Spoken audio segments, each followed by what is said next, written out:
สวัสดีครับคุณผู้ฟังที่รักทุกท่าน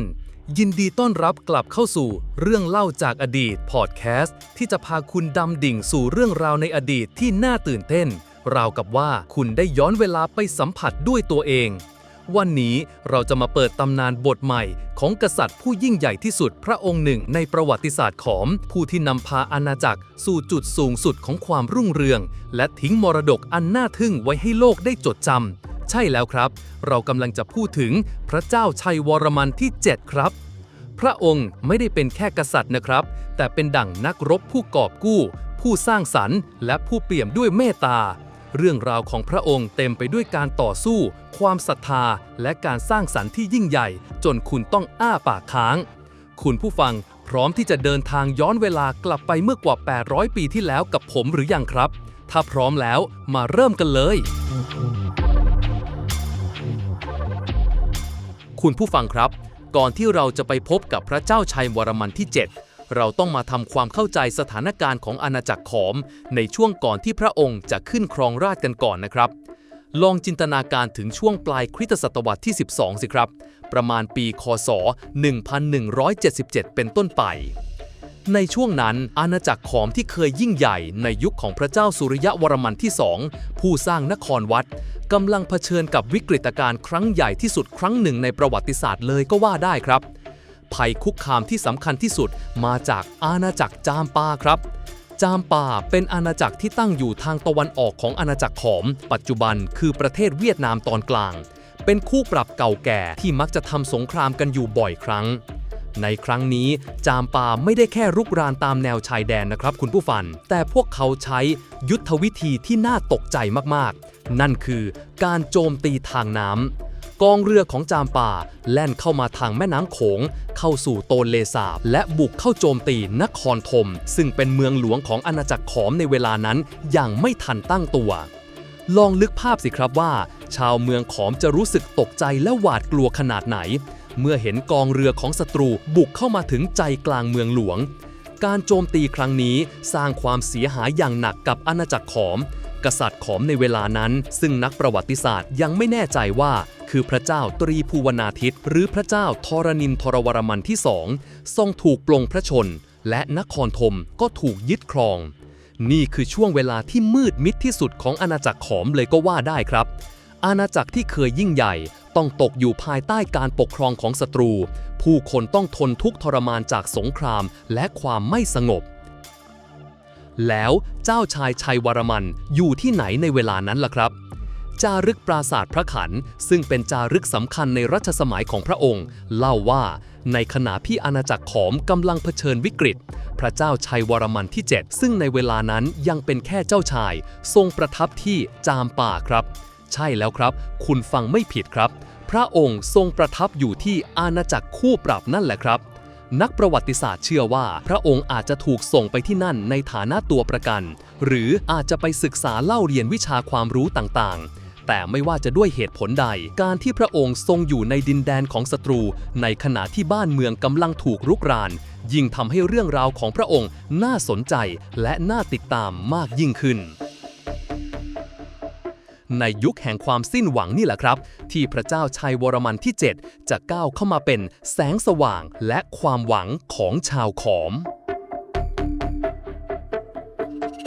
คุณผู้ฟังครับในขณะที่อาณาจักรขอมกำลังตกอยู่ในความมืดมิดจากการรุกรานของจามปาเจ้าชายชัยวรมันก็ทรงตัดสินพระทัยที่จะไม่นิ่งดูดายครับพระองค์ทรงเสด็จกลับมายังบ้านเกิดเมืองนอนที่กำลังถูกยุกยิกย่ำยีและทรงรวบรวมกำลังพลเพื่อขับไล่ผู้รุกรานจารึกปราสาทพระขันบันทึกเรื่องราวการต่อสู้ของพระองค์ไว้อย่างน่าตื่นเต้นครับพระองค์ทรงเป็นดั่งวีรบุรุษที่ลุกขึ้นมาต่อสู้เพื่ออิสรภาพของชาติการต่อสู้เพื่อกอบกู้การรวบรวมกำลังพลการกลับมาของเจ้าชายชัยวรมันไม่ใช่เรื่องง่ายๆนะครับพระองค์ต้องทรงรวบรวมผู้คนที่ยังคงมีความภักดีต่อราชวงศ์ขอมและผู้ที่ต้องการปลดปล่อยตนเองจากการปกครองของจามปาการสร้างกองทัพขึ้นมาใหม่ในสถานการณ์ที่บ้านเมืองระสำระสายนั้นต้องอาศัยทั้งบารมีความสามารถในการเป็นผู้นำและความกล้าหาญอย่างแท้จริงสงครามขับไล่จามปา พระเจ้าชัยวรมันที่ 7 ทรงนำทัพเข้าต่อสู้กับกองทัพจามปาอย่างดุเดือดมีการรบพุ่งกันหลายครั้งทั้งทางบกและทางน้ำจารึกกล่าวถึงชัยชนะของพระองค์ในการรบทางเรือบนโตนเลสาบซึ่งเป็นชัยชนะที่สำคัญอย่างยิ่งในการขับไล่จามปาออกจากเมืองหลวงชัยชนะและอิสรภาพในที่สุดด้วยความกล้าหาญและยุทธวิธีอันชาญฉลาดพระเจ้าชัยวรมันที่ 7 ก็ทรงสามารถขับไล่กองทัพจามปาออกไปจากอาณาจักรขอมได้อย่างเด็ดขาดพระองค์ทรงกอบกู้เอกราชและนำพาอาณาจักรกลับคืนสู่ความสงบสุขอีกครั้งชัยชนะครั้งนี้ไม่ได้เป็นแค่ชัยชนะทางทหารนะครับคุณผู้ฟังแต่มันคือชัยชนะทางจิตวิญญาณของชาวขอมมันคือการฟื้นฟูความหวังความภาคภูมิใจและความเชื่อมั่นในตัวเองหลังจากที่ต้องตกอยู่ภายใต้การปกครองของศัตรูหลังจากที่ทรงกอบกู้เอกราชได้สำเร็จพระเจ้าชัยวรมันที่ 7 ก็ทรงขึ้นครองราชย์เป็นกษัตริย์แห่งอาณาจักรขอมในปีค.ศ. 1181 ครับการขึ้นครองราชย์ของพระองค์ไม่ได้เป็นไปตามลำดับการสืบสันตติวงศ์ตามปกติเพราะพระองค์ทรงเป็นเจ้าชายที่ถูกมองข้ามไปในช่วงก่อนหน้านี้แต่ด้วยวีรกรรมอันยิ่งใหญ่ในการกอบกู้ชาติทำให้พระองค์ทรงได้รับการยอมรับและยกย่องจากประชาชนและขุนนางลองคิดดูสิครับว่าในสถานการณ์ที่สิ้นหวังขนาดนั้นการที่กษัตริย์องค์หนึ่งสามารถลุกขึ้นมานำทัพขับไล่ศัตรูได้อย่างเด็ดขาดมันคือการสร้างตำนานที่จะถูกเล่าขานไปอีกนานแสนนานพระเจ้าชัยวรมันที่ 7 คือกษัตริย์นักรบผู้กอบกู้ผู้ที่นำพาอาณาจักรขอมให้กลับมาผงาดขึ้นอีกครั้งและนี่คือจุดเริ่มต้นของยุคทองที่รุ่งเรืองที่สุดของอาณาจักรอังกอร์ครับหลังจากที่พระเจ้าชัยวรมันที่ 7 ทรงขึ้นครองราชย์และกอบกู้เอกราชได้สำเร็จพระองค์ก็ไม่ได้หยุดอยู่แค่นั้นนะครับพระองค์ทรงเป็นกษัตริย์นักรบผู้ทะเยอทะยานและมีวิสัยทัศน์กว้างไกลทรงนำพากองทัพขอมออกขยายอำนาจและอิทธิพลไปยังดินแดนต่างๆจนอาณาจักรขอมกลายเป็นจักรวรรดิที่ยิ่งใหญ่ที่สุดในเอเชียตะวันออกเฉียงใต้ในเวลานั้นการขยายอำนาจของพระองค์การตอบโต้จามปาแน่นอนครับว่าหลังจากถูกจามปาโจมตีอย่างหนักพระเจ้าชัยวรมันที่ 7 ก็ไม่รอช้าที่จะตอบโต้พระองค์ทรงนำทัพบุกเข้าโจมตีอาณาจักรจามปาในปีค.ศ. 1190 และสามารถยึดครองจามปาได้สำเร็จเป็นครั้งแรกในประวัติศาสตร์พระองค์ทรงแต่งตั้งเจ้าชายขอมพระองค์หนึ่งให้เป็นกษัตริย์ปกครองจามปาในฐานะรัฐบรรณาการของอาณาจักรขอมนี่คือชัยชนะที่ยิ่งใหญ่และเป็นการแสดงแสนยานุภาพของอาณาจักรขอมให้โลกได้เห็นการขยายอาณาเขตของอาณาจักรขอมในรัชสมัยของพระเจ้าชัยวรมันที่ 7 แผ่ขยายออกไปอย่างกว้างขวางครับครอบคลุมพื้นที่ส่วนใหญ่ของประเทศไทยในปัจจุบันเช่นลพบุรีสุโขทัยลาวเวียดนามตอนใต้และบางส่วนของมาเลเซียการควบคุมเส้นทางการค้าและทรัพย์สินต่างๆทำให้จักรวรรดิขอมมั่งคั่งและมีอำนาจอย่างที่ไม่เคยมีมาก่อนการสร้างเครือข่ายพระองค์ทรงใช้ทั้งกำลังทหารและการสร้างความสัมพันธ์ทางทูตกับอาณาจักรใกล้เคียงเพื่อสร้างเครือข่ายอำนาจที่แข็งแกร่งมีการส่งขุนนางไปปกครองหัวเมืองต่างๆและมีการสร้างปราสาทและสิ่งก่อสร้างทางศาสนาในดินแดนที่อยู่ภายใต้อิทธิพลของพระองค์เพื่อแสดงถึงอำนาจและอิทธิพลของอาณาจักรขอมลองคิดดูสิครับว่าการที่จะควบคุมจักรวรรดิที่กว้างใหญ่ขนาดนี้ได้นั้นต้องอาศัยการบริหารจัดการที่ดีระบบการปกครองที่มีประสิทธิภาพและกองทัพที่แข็งแกร่งพระเจ้าชัยวรมันที่ 7 ทรงเป็นกษัตริย์ที่มีความสามารถรอบด้านจริงๆครับการขยายอำนาจของพระองค์ไม่ได้เป็นแค่การพิชิตดินแดนนะครับแต่มันคือการสร้างสันติภาพและความมั่นคงให้กับภูมิภาคในระดับหนึ่งเพราะเมื่อมีอำนาจรวมศูนย์ที่แข็งแกร่งก็จะลดความขัดแย้งระหว่างนครรัฐเล็กๆน้อยๆลงได้นี่คือยุคที่อาณาจักรขอมรุ่งเรืองถึงขีดสุดทั้งในด้านอำนาจทางการเมืองเศรษฐกิจและวัฒนธรรมและความรุ่งเรืองนี้เองที่ทำให้พระองค์สามารถริเริ่มโครงการก่อสร้างอันยิ่งใหญ่ที่ไม่เคยมีใครทำมาก่อนได้ซึ่งเราจะไปเจาะลึกกันในบทต่อไปครับคุณผู้ฟังครับถ้าจะพูดถึงพระเจ้าชัยวรมันที่ 7 โดยไม่พูดถึงพระพุทธศาสนามหายานก็คงจะเป็นไปไม่ได้เลยครับเพราะนี่คือหัวใจสำคัญที่หล่อหลอมแนวคิดการปกครองและการสร้างสรรค์สิ่งต่างๆในรัชสมัยของพระองค์ ในขณะที่กษัตริย์ขอมองค์ก่อนๆส่วนใหญ่นับถือศาสนาฮินดู โดยเฉพาะการบูชาพระศิวะและพระวิษณุแต่พระเจ้าชัยวรมันที่ 7 ทรงเป็นพุทธมามกะผู้เลื่อมใสในพระพุทธศาสนานิกายมหายานอย่างลึกซึ้งครับแล้วทำไมต้องเป็นพระพุทธศาสนามหายาน 1. ความเมตตาและกรุณาพระพุทธศาสนามหายานเน้นแนวคิดเรื่องพระโพธิสัตว์ผู้ที่บำเพ็ญบารมีเพื่อโปรดสัตว์โลกให้พ้นทุกข์ไม่ได้มุ่งเน้นแค่การหลุดพ้นส่วนบุคคลแต่เน้นการช่วยเหลือผู้อื่นซึ่งสอดคล้องกับพระราชอัธยาศัยของพระเจ้าชัยวรมันที่ 7 ที่ทรงเป็นกษัตริย์ผู้เปี่ยมด้วยเมตตาและกรุณาต่อพระสงฆ์นิกร 2. ความหลากหลายทางศาสนา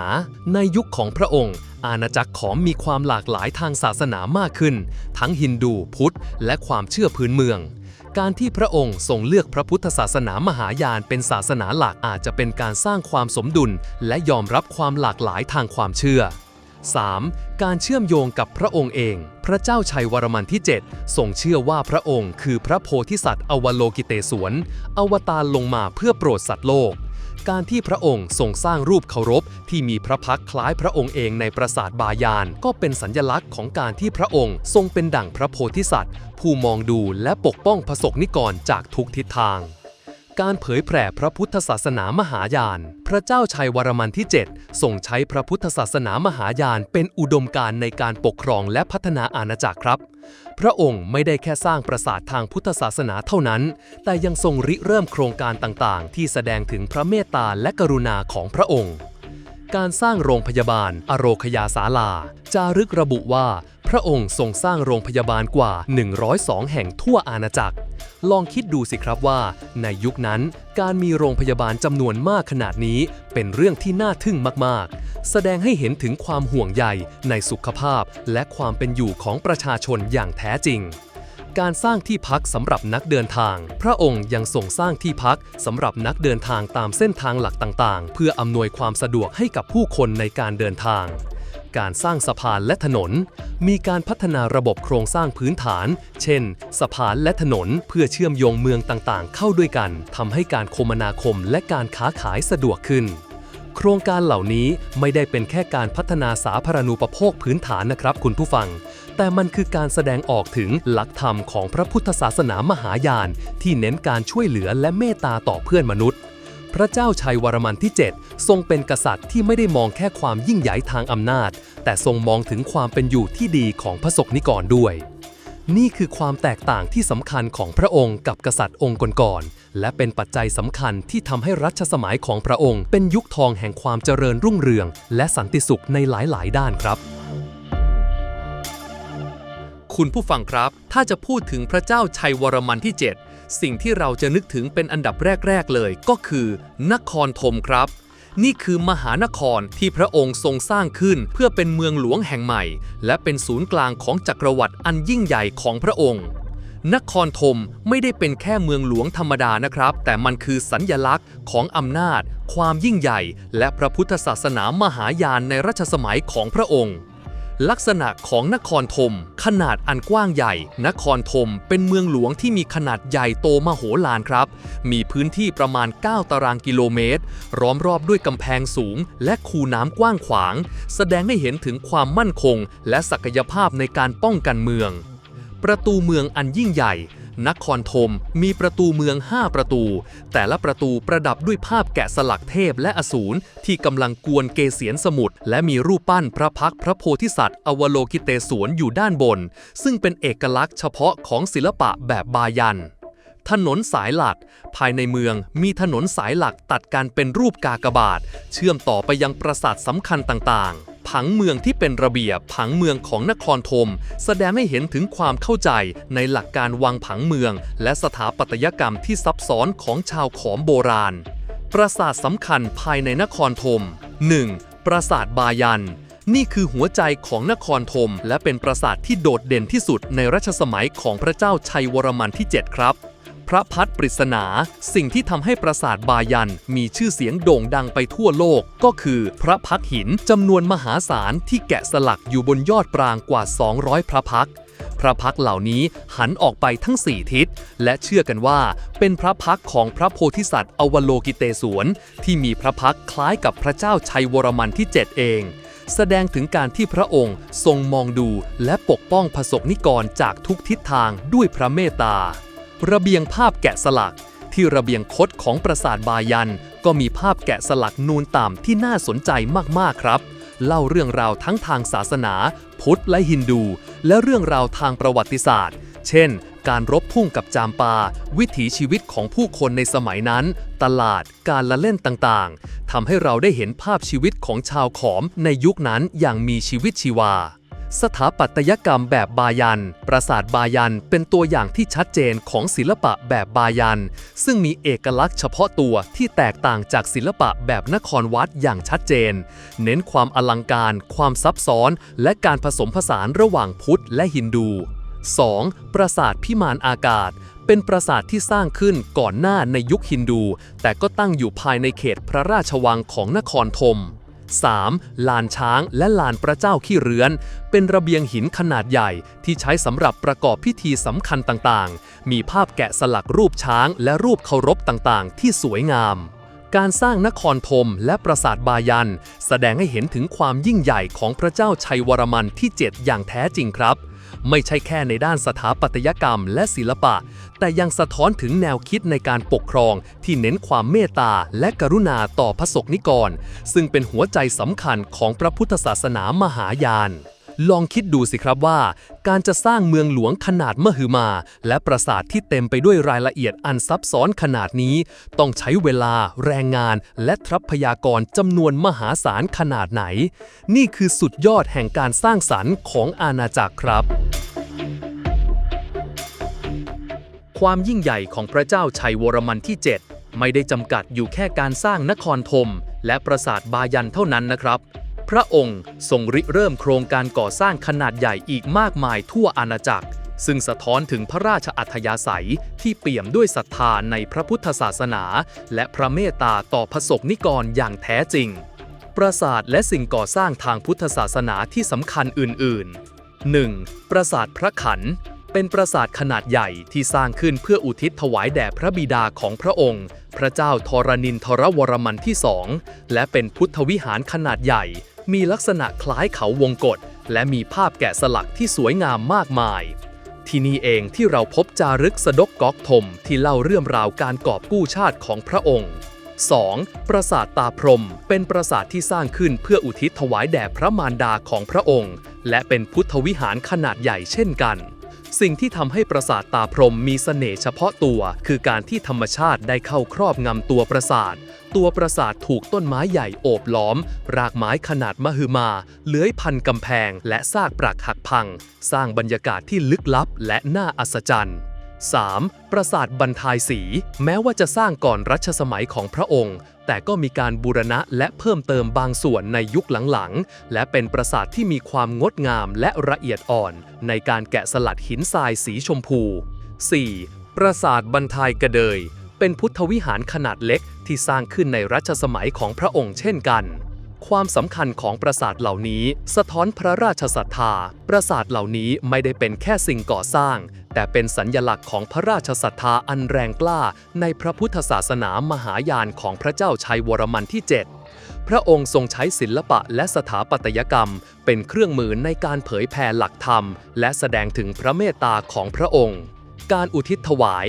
การสร้างปราสาทอุทิศถวายแด่พระบิดาและพระมารดาแสดงให้เห็นถึงความกตัญญูและความเคารพต่อบรรพบุรุษซึ่งเป็นค่านิยมที่สำคัญในสังคมขอม 2. ศูนย์กลางการศึกษาและศาสนาปราสาทเหล่านี้ไม่ได้เป็นแค่ที่ประกอบพิธีทางศาสนาเท่านั้นแต่ยังเป็นศูนย์กลางการศึกษาการปฏิบัติธรรมและเป็นที่พำนักของพระสงฆ์และนักบวชจำนวนมาก 3. การสร้างงานและเศรษฐกิจโครงการก่อสร้างขนาดใหญ่นี้สร้างงานให้กับผู้คนจำนวนมหาศาลทั้งช่างฝีมือแรงงานและผู้ที่เกี่ยวข้องกับการจัดหาวัสดุทำให้เศรษฐกิจของอาณาจักรเจริญรุ่งเรืองลองคิดดูสิครับว่าในรัชสมัยของพระเจ้าชัยวรมันที่ 7อาณาจักรขอมต้องเต็มไปด้วยเสียงการก่อสร้างเสียงสกัดหินและผู้คนจำนวนมากที่ทำงานอย่างขยันขันแข็งเพื่อสร้างสรรค์สิ่งมหัศจรรย์นี้ขึ้นมาพระเจ้าชัยวรมันที่ 7 ทรงเป็นกษัตริย์ที่ไม่ได้แค่สร้างความยิ่งใหญ่ทางอำนาจแต่ทรงสร้างความสุขและความเจริญให้กับพระสงฆ์นิกรด้วยพระเมตตาและหลักธรรมทางศาสนานี่คือเหตุผลที่ทำให้พระองค์ได้รับยกย่องว่าเป็นกษัตริย์ที่ยิ่งใหญ่และเป็นที่รักของประชาชนครับคุณผู้ฟังครับถ้าเราพูดถึงศิลปะขอมเรามักจะนึกถึงศิลปะแบบนครวัดที่งดงามและสมมาตรใช่ไหมครับแต่ในรัชสมัยของพระเจ้าชัยวรมันที่ 7ศิลปะขอมได้พัฒนาไปสู่รูปแบบใหม่ที่มีเอกลักษณ์เฉพาะตัวมากๆนั่นคือศิลปะและสถาปัตยกรรมแบบบายันครับศิลปะแบบบายันมีความแตกต่างจากศิลปะแบบนครวัดอย่างชัดเจนและสะท้อนถึงแนวคิดและอุดมการณ์ของพระเจ้าชัยวรมันที่ 7ได้อย่างลึกซึ้งลักษณะเด่นของศิลปะแบบบายัน 1. พระพักตร์ปริศนาอย่างที่ผมเล่าไปแล้วครับว่าสิ่งที่เป็นเอกลักษณ์ที่สุดคือพระพักตร์หินที่แกะสลักอยู่บนยอดปรางของปราสาทบายันปราสาทพระขันและปราสาทตาพรหมพระพักตร์เหล่านี้มักจะยิ้มแย้มอย่างสงบและหันออกไปทั้ง4ทิศเชื่อกันว่าเป็นพระพักตร์ของพระโพธิสัตว์อวโลกิเตศวรที่มีพระพักตร์คล้ายพระเจ้าชัยวรมันที่ 7เองซึ่งแสดงถึงการมองดูและปกป้องพระสงฆ์นิกรด้วยพระเมตตา 2. ความอลังการและซับซ้อนสถาปัตยกรรมแบบบายันมักจะมีความอลังการและซับซ้อนมากกว่ามีการสร้างปราสาทหลายชั้นมีระเบียงคดที่วกวนและมีปรางจำนวนมากทำให้เกิดความรู้สึกเหมือนเขาวงกฏและเต็มไปด้วยความลึกลับ 3. การผสมผสานพุทธและฮินดูแม้ว่าพระเจ้าชัยวรมันที่ 7จะทรงนับถือพระพุทธศาสนามหายานแต่ศิลปะแบบบายันก็ยังคงมีการผสมผสานอิทธิพลจากศาสนาฮินดูอยู่ด้วยครับเราจะเห็นภาพแกะสลักเทพเจ้าฮินดูปรากฏในบางส่วนของปราสาทซึ่งแสดงให้เห็นถึงความยืดหยุ่นและการยอมรับความหลากหลายทางศาสนา 5. ภาพแกะสลักนูนต่ำที่เล่าเรื่องชีวิตจริงภาพแกะสลักนูนต่ำในปราสาทบายันและปราสาทอื่นๆในยุคนี้ไม่ได้เล่าเรื่องราวจากคัมภีร์ศาสนาอย่างเดียวแล้วนะครับแต่ยังเล่าเรื่องราวเกี่ยวกับวิถีชีวิตของผู้คนในสมัยนั้นด้วยเราจะเห็นภาพการรบพุ่งการค้าขายการละเล่นการทำอาหารการเดินทางและกิจกรรมในชีวิตประจำวันต่างๆซึ่งทำให้เราได้เห็นภาพสังคมขอมในยุคนั้นอย่างมีชีวิตชีวาและใกล้ชิดมากขึ้น 5. ความรู้สึกที่แตกต่างถ้าศิลปะแบบนครวัดให้ความรู้สึกสงบสมมาตรและเป็นระเบียบศิลปะแบบบายันจะให้ความรู้สึกที่มีชีวิตชีวาเต็มไปด้วยพลังและเข้าถึงง่ายมากกว่าสะท้อนถึงความเมตตาและกรุณาของพระโพธิสัตว์ที่เข้าถึงผู้คนทุกชนชั้นความหมายที่ซ่อนอยู่ศิลปะแบบบายันไม่ได้เป็นแค่ศิลปะที่สวยงามนะครับแต่มันคือปรัชญาที่ซ่อนอยู่เบื้องหลังพระพักตร์จำนวนมากที่มองออกไปทุกทิศทางสื่อถึงการที่กษัตริย์ทรงมองดูและปกป้องพระสงฆ์นิกรอย่างทั่วถึงแสดงถึงแนวคิดของพระราชาโพธิสัตว์ผู้ที่เสียสละตนเองเพื่อประโยชน์สุขของผู้อื่นลองคิดดูสิครับว่าในยุคที่ยังไม่มีการสื่อสารที่ทันสมัยการที่กษัตริย์สามารถถ่ายทอดแนวคิดและอุดมการณ์ของพระองค์ผ่านงานศิลปะและสถาปัตยกรรมขนาดมหึมาได้นั้นมันทนพลังขนาดไหน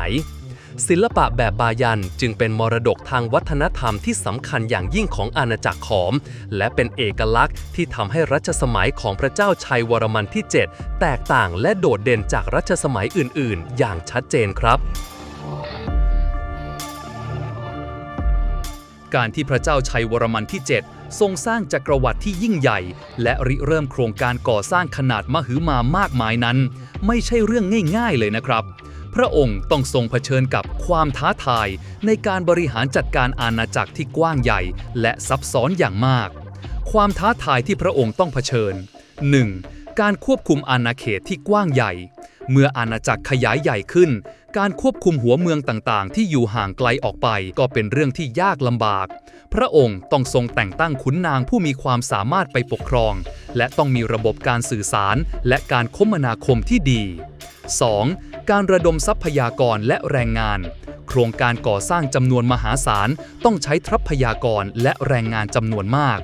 การที่จะระดมกำลังคนและวัสดุจากทั่วอาณาจักรมาใช้ในการก่อสร้างนั้นต้องอาศัยการจัดการที่เป็นระบบและมีประสิทธิภาพ 3. ความขัดแย้งภายในแม้ว่าพระองค์จะทรงรวมอาณาจักรได้สำเร็จแต่ก็อาจจะยังมีความขัดแย้งภายในระหว่างกลุ่มอำนาจเก่าหรือผู้ที่ไม่เห็นด้วยกับแนวทางของพระองค์ 4. การรักษาสมดุลทางศาสนาการที่พระองค์ทรงนับถือพระพุทธศาสนามหายานอย่างลึกซึ้งและทรงให้ความสำคัญกับศาสนาพุทธมากกว่าศาสนาฮินดูอาจจะสร้างความไม่พอใจให้กับกลุ่มพราหมณ์หรือผู้ที่นับถือฮินดูอย่างเคร่งครัด 5. การเงินและการคลัง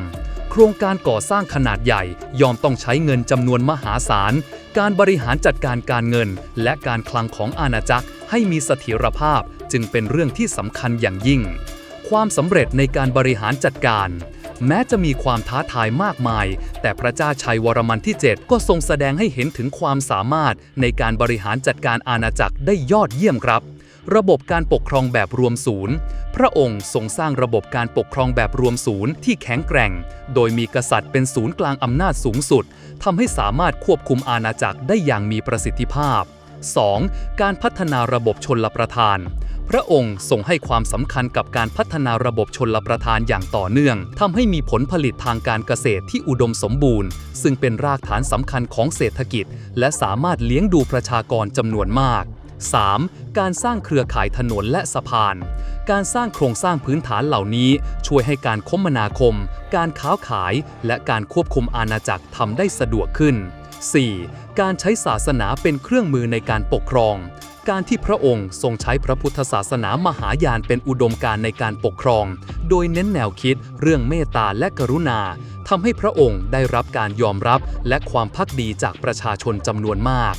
5. การสร้างความภาคภูมิใจในชาติการที่พระองค์ทรงกอบกู้เอกราชและนำพาอาณาจักรสู่จุดสูงสุดของความรุ่งเรืองทำให้ชาวขอมมีความภาคภูมิใจในชาติและในกษัตริย์ของตนเองลองคิดดูสิครับว่าการที่กษัตริย์องค์หนึ่งสามารถบริหารจัดการอาณาจักรที่กว้างใหญ่และซับซ้อนขนาดนี้ได้พร้อมกับการริเริ่มโครงการก่อสร้างจำนวนมหาศาลนั้นต้องอาศัยทั้งความเฉลียวฉลาดความเด็ดขาดและความสามารถในการเป็นผู้นำที่แท้จริงครับพระเจ้าชัยวรมันที่ 7 ทรงเป็นกษัตริย์ที่ไม่ได้มีแค่กำลังทหารแต่ทรงมีวิสัยทัศน์ในการสร้างชาติและอารยธรรมที่ยั่งยืนด้วยครับแม้ว่าพระเจ้าชัยวรมันที่ 7 จะเป็นกษัตริย์ที่มีข้อมูลและหลักฐานทางโบราณคดีจำนวนมากแต่เรื่องราวของพระองค์ก็ยังคงเต็มไปด้วยปริศนาและข้อถกเถียงในหมู่นักประวัติศาสตร์และนักโบราณคดีนะครับนี่แหละครับคือความสนุกของประวัติศาสตร์เราไม่สามารถรู้ทุกสิ่งทุกอย่างได้อย่างแน่นอนแต่ต้องอาศัยการตีความจากหลักฐานที่มีอยู่อะไรคือปริศนาและข้อถกเถียงเกี่ยวกับพระเจ้าชัยวรมันที่ 7 1. ช่วงเวลาการครองราชย์ที่แน่นอนแม้ว่าเราจะทราบว่าพระองค์ขึ้นครองราชย์ในปีคศ 1181 แต่ช่วงเวลาการสิ้นพระชนของพระองค์นั้นยังไม่เป็นที่แน่ชัดบางคนเชื่อว่าพระองค์ทรงครองราชย์ยาวนานถึงประมาณปีคศ 1218 แต่บางคนก็เชื่อว่าอาจจะสิ้นพระชนเร็วกว่านั้นการระบุช่วงเวลาที่แน่นอนจะช่วยให้เราเข้าใจลำดับเหตุการณ์ในประวัติศาสตร์ได้ดีขึ้น 2. ความหมายของพระพักตร์ในปราสาทบายันแม้ว่านักประวัติศาสตร์ส่วนใหญ่จะเชื่อว่าพระพักตร์ในปราสาทบายันคือพระโพธิสัตว์อวโลกิเตศวรที่มีพระพักตร์คล้ายพระเจ้าชัยวรมันที่ 7 แต่ก็ยังมีข้อถกเถียงว่าพระพักตร์เหล่านั้นอาจจะเป็นพระพักตร์ของเทพเจ้าฮินดูหรือเป็นสัญลักษณ์อื่นๆที่ซับซ้อนกว่านั้น 3. การเปลี่ยนแปลงทางศาสนาการที่พระองค์ทรงเปลี่ยนมานับถือพระพุทธศาสนามหายานอย่างลึกซึ้งและทงให้ความสำคัญกับศาสนาพุทธมากกว่าศาสนาฮินดูทำให้เกิดคำถามว่าการเปลี่ยนแปลงนี้เกิดขึ้นอย่างราบรื่นหรือไม่มีความขัดแย้งกับกลุ่มพราหมณ์หรือผู้ที่นับถือฮินดูอย่างเคร่งครัดหรือไม่และผลกระทบของการเปลี่ยนแปลงนี้ต่อสังคมขอมเป็นอย่างไรบ้าง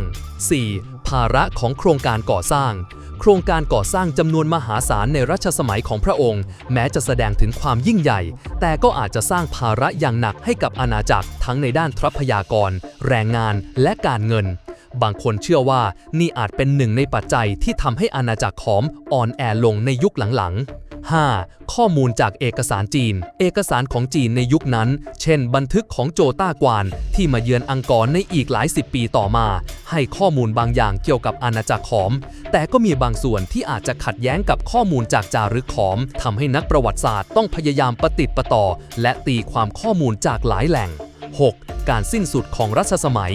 รายละเอียดเกี่ยวกับการสิ้นพระชนของพระองค์ยังไม่ชัดเจนนักและการสืบราชสมบัติหลังจากพระองค์ก็ยังคงเป็นที่ถกเถียงกันอยู่ปริศนาเหล่านี้ไม่ได้ลดทอนความยิ่งใหญ่ของพระเจ้าชัยวรมันที่ 7 ลงเลยนะครับแต่กลับทำให้เรื่องราวของพระองค์น่าสนใจและน่าค้นคว้ามากยิ่งขึ้นไปอีกนักโบราณคดีและนักประวัติศาสตร์ยังคงทำงานอย่างหนักเพื่อค้นหาหลักฐานใหม่ๆและตีความข้อมูลที่มีอยู่เพื่อให้เราเข้าใจเรื่องราวของกษัตริย์ผู้ยิ่งใหญ่พระองค์นี้ได้ลึกซึ้งยิ่งขึ้นและนี่แหละครับคือเสน่ห์ที่แท้จริงของการศึกษาประวัติศาสตร์มันคือการเดินทางที่ไม่สิ้นสุดในการไขปริศนาของอดีตครับคุณผู้ฟัง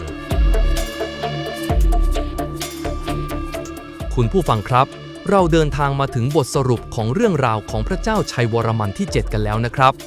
สิ่งที่สำคัญที่สุดที่เราจะพูดถึงก็คือมรดกที่พระองค์ทิ้งไว้ให้กับอาณาจักรขอมและโลกใบนี้แม้ว่าพระองค์จะทรงครองราชย์ในช่วงเวลาที่อาณาจักรขอมเริ่มเข้าสู่ช่วงปลายของความรุ่งเรืองแต่สิ่งที่พระองค์ทรงสร้างสรรค์ไว้ยังคงเป็นพยานถึงความยิ่งใหญ่และวิสัยทัศน์อันกว้างไกลของพระองค์อะไรคือมรดกที่สำคัญที่สุดของพระเจ้าชัยวรมันที่ 7 1. นครธมและปราสาทบายันนี่คือมรดกที่โดดเด่นที่สุดของพระองค์ครับการสร้างมหานครแห่งใหม่และปราสาทที่มีพระพักตร์ปริศนาจำนวนมากไม่ใช่การสร้างสิ่งก่อสร้างทางกายภาพแต่เป็นการสร้างสัญลักษณ์ของอำนาจความศรัทธาและพระเมตตาของกษัตริย์ซึ่งยังคงดึงดูดผู้คนจากทั่วโลกให้มาเยี่ยมชมจนถึงทุกวันนี้ 2. ศิลปะและสถาปัตยกรรมแบบบายันพระองค์ทรงเป็นผู้ที่นำพาศิลปะขอมไปสู่รูปแบบใหม่ที่มีเอกลักษณ์เฉพาะตัวเน้นความอลังการความซับซ้อนและการผสมผสานระหว่างพุทธและฮินดูรวมถึงการเล่าเรื่องราววิถีชีวิตของผู้คนซึ่งเป็นมรดกทางศิลปะที่ล้ำค่า 3. การเผยแผ่พระพุทธศาสนามหายานการที่พระองค์ทรงนับถือและเผยแผ่พระพุทธศาสนามหายานอย่างลึกซึ้งทำให้หลักธรรมคำสอนของพระพุทธศาสนาอย่างรากลึกในสังคมขอมและส่งผลต่อวัฒนธรรมความเชื่อของผู้คนมาจนถึงทุกวันนี้ 4. โครงการสาธารณูปโภคการสร้างโรงพยาบาลที่พักสำหรับนักเดินทางสะพานและถนนแสดงให้เห็นถึงพระเมตตาและวิสัยทัศน์ในการพัฒนาคุณภาพชีวิตของพระสงฆ์นิกรซึ่งเป็นแนวคิดที่ก้าวหน้าอย่างมากในยุคนั้น 5. การสร้างความภาคภูมิใจในชาติการที่พระองค์ทรงกอบกู้เอกราชจากจามปาและนำพาอาณาจักรสู่จุดสูงของความรุ่งเรืองทำให้ชาวขอมมีความภาคภูมิใจในชาติและในกษัตริย์ของตนเองซึ่งเป็นรากฐานสำคัญของอัตลักษณ์ของกัมพูชาในปัจจุบัน 6. การขยายอาณาเขตและอิทธิพลพระองค์ทรงขยายอาณาเขตของอาณาจักรขอมให้กว้างใหญ่ที่สุดในประวัติศาสตร์ทำให้จักรวรรดิขอมเป็นมหาอำนาจในภูมิภาคแม้ว่าหลังจากรัชสมัยของพระเจ้าชัยวรมันที่ 7 อาณาจักรขอมจะเริ่มเข้าสู่ช่วงเสื่อมถอยแต่สิ่งที่พระองค์สร้างสรรค์ไว้ยังคงเป็นพยานถึงความยิ่งใหญ่ของอาณาจักรแห่งนี้และเป็นแรงบันดาลใจให้กับคนรุ่นหลังลองคิดดูสิครับว่ากษัตริย์พระองค์เดียวสามารถสร้างความเปลี่ยนแปลงที่ยิ่งใหญ่ได้ขนาดนี้ทั้งในด้านการเมืองการทหารศาสนาศิลปะสถาปัตยกรรมและการพัฒนาคุณภาพชีวิตของประชาชนนี่คือความสามารถที่น่าทึ่งอย่างแท้จริงพระเจ้าชัยวรมันที่ 7 จึงเป็นดั่งกษัตริย์นักรบผู้สร้างสรรค์และผู้เปี่ยมเมตตาผู้ที่ทิ้งมรดกอันล้ำค่าไว้ให้เราได้ชื่นชมและศึกษาจนถึงทุกวันนี้ครับเป็นยังไงกันบ้างครับคุณผู้ฟังกับการเดินทางย้อนเวลาสู่รัชสมัยของพระเจ้าชัยวรมันที่ 7 ในวันนี้ผมหวังว่าคุณจะได้รับทั้งความรู้ความเพลิดเพลินและความประทับใจไปพร้อมๆกันนะครับเรื่องราวของพระองค์สอนให้เราเห็นว่าแม้ในยามที่บ้านเมืองตกอยู่ในวิกฤตก็ยังมีผู้นำที่กล้าหาญและมีวิสัยทัศน์ที่จะลุกขึ้นมากอบกู้และสร้างสรรค์สิ่งใหม่ๆการต่อสู้เพื่ออิสรภาพการสร้างสรรค์มหานครแห่งศรัทธาและการเผยแผ่หลักธรรมแห่งเมตตาล้วนเป็นสิ่งที่ทำให้พระองค์ได้รับการจดจำในฐานะกษัตริย์ที่ยิ่งใหญ่ที่สุดพระองค์หนึ่งในประวัติศาสตร์ เมื่อคุณได้เห็นภาพปราสาทบายอนที่มีพระพักตร์ยิ้มแย้มหรือได้เดินสำรวจนครธมลองนึกถึงเรื่องราวของพระเจ้าชัยวรมันที่ 7 ดูนะครับเพราะทุกก้อนหินทุกภาพแกะสลักล้วนเป็นพยานถึงความยิ่งใหญ่และพระเมตตาของกษัตริย์ผู้ทรงเป็นดั่งพระโพธิสัตว์แห่งอังกอร์ขอบคุณคุณผู้ฟังทุกท่านที่ติดตามเรื่องเล่าจากอดีตในวันนี้แล้วพบกันใหม่ในตอนหน้ากับเรื่องราวประวัติศาสตร์ที่น่าสนใจไม่แพ้กันนะครับสวัสดีครับ